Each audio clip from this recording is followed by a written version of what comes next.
redoing the little lady's bed, so let's go make some throw pillows. But first, be sure you share this so it was saved to your profile and you can find it when you're looking for it again later. Okay, so I'm starting with a whole bunch of pieces, but I want all of the lace and all of the embellishments on my pillows for my little ladies, okay?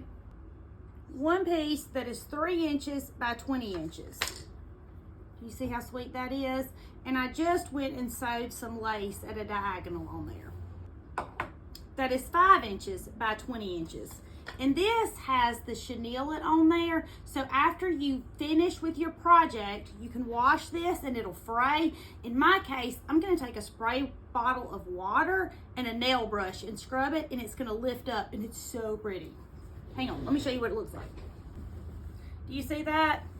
This is what it looks like after it has frayed. So it goes on there flat like this, and then it frays like this. And then I have one piece of fabric that is 6 inches by 20 inches. These are my 3 pieces of fabric. They're actually gonna go on my pillow like this, I think. But I don't know, I might change my mind. The first thing I'm gonna do is take this big piece of 4-inch lace, and I'm going to sew it down the top of my 6-inch piece of fabric. 6 inches by 20 inches. That's number one. Now I'm just sewing lace onto the pretty side of the blue fabric, and I'm straight stitching on top of the finished hem of the cotton lace. It's gonna be so sweet.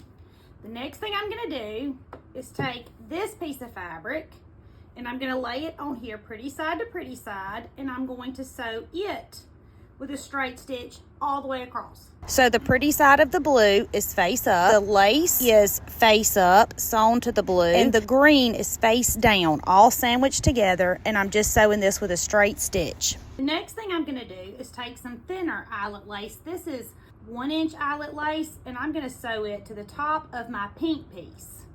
Straight stitch all the way down, and then I'm going to sew my pink piece to my green piece, just like that. This eyelet lace is not expensive, and you can get it in a bunch of different colors and a bunch of different sizes depending on what you want to do with it. And it jazzes up anything you put it on. It makes it look super girly and so soft and sweet. I love it for baby gifts and of course all things little ladies. So your pillow front should be the same size as your pillow form. So my pillow front is 12 inches by 20 inches. My pillow form is 12 inches by 20 inches. Now, let's put the back on our pillow. I have 2 pieces of fabric, 12 inches by 14 inches. I'm going to fold one side over, just like this, and I'm going to zigzag that down. One side of each back, the 14-inch side. We want to zigzag down one 14-inch side of each piece. The great thing about these throw pillows is that once you buy the pillow form, you're just making the pillowcase, so you can change them out as often as you want. So now we've zigzagged one side down. That's going to be where our pillow opens. So we're going to lay one piece face down on top of our pillow form that's face up. Zigzag the 12-inch side. I just had to go cut mine because I zigzagged the wrong side, not the 14-inch, the 12-inch. We're going to lay one piece face down on top of our pillow, and then we're going to lay our second piece face down on top of our pillow.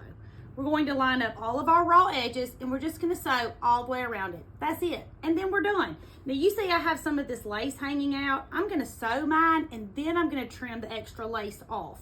I'm just sewing this with a straight stitch, a 1/4-inch seam. I'm getting the 1/4-inch seam by following the edge of my presser foot with the edge of my fabric. I'm not looking at my needle, because if you look at your needle, your stitches will not be straight. Just follow your fabric and your presser foot. Back stitch when you start and when you stop, because my grandma told me that if I didn't, my stuff would fall apart. So I back stitch everything. And I see lots of people who don't back stitch, and maybe it works for them, but I'm scared. Okay, let's see what we've got. Y'all, I'm so excited about these sweet little pillows for my little lady's bed. Look how sweet. Oh, y'all, it's so perfect. It is so perfect. Let's put our pillow form in it. Now, well, hang on. Let's do it together. How about that? Y'all want to see what this is going to do, don't you? Nail brushes. I have one that I hold with a whole hand, one that looks like a brush, spray bottle of water. We're just going to spray it and then we're gonna scrub it. This product is called Chenille, CHENILLE-IT. And yes, it's in my Amazon storefront. Watch this.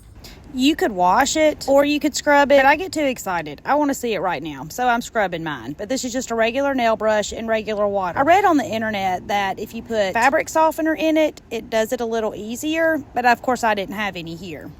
Okay, and the more you scrub it, the more frayed it will be. You can also wash it, but who's got patience for that? Not me. I tell my husband, the little ladies got their red hair and blue eyes from him, and they get their patience from their mama. I get too excited. I want to see it right now. Let's put our pillow form inside of our pillow and see what we've got, y'all. Oh my goodness. This is going to be so sweet on their bed. My name is Tammy. I'm your favorite sewing teacher, and I would love for you to come sew with me.